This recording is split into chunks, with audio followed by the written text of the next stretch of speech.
Bene, e anche oggi ce l'abbiamo fatta, siamo qua in cima, campanile di Val Montanaia.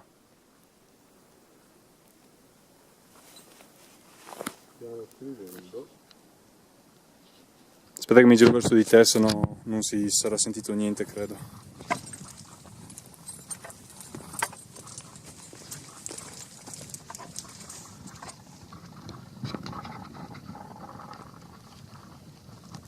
Una bellissima amicizia. Direi che ci sta, dai. E finalmente non abbiamo preso l'acqua. Devo dare il mio colpetto.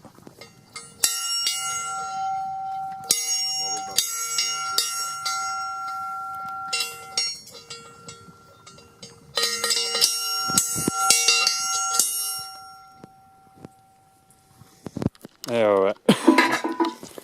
Devo imparare a suonare le campane. E anche questa è fatta. Yeah. E qua in basso su quei bei prati c'è il bivacco Perugini. Perugini, no il bivacco?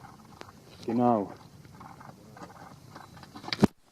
E questo, c'è qualche nuvola, ma è il meraviglioso anfiteatro roccioso che circonda questa splendida punta isolata. Andrea.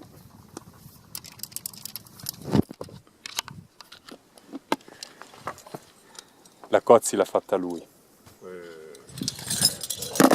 Anche Carlo, però si era innamorato della sua soluzione, del piedino. Eh sì, mi è andato di merda. E vabbè. Bene così. Comino von Glamberg che ha fatto Carlo. Super. Super.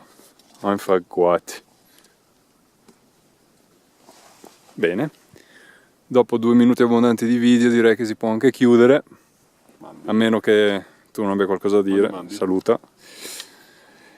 E ci siamo sicuramente guadagnati dopo questa splendida giornata anche La birra.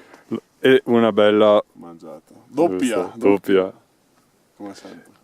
E naturalmente non vediamo l'ora perché in questo non ci batte nessuno. Va bene. Mandi. Mandi.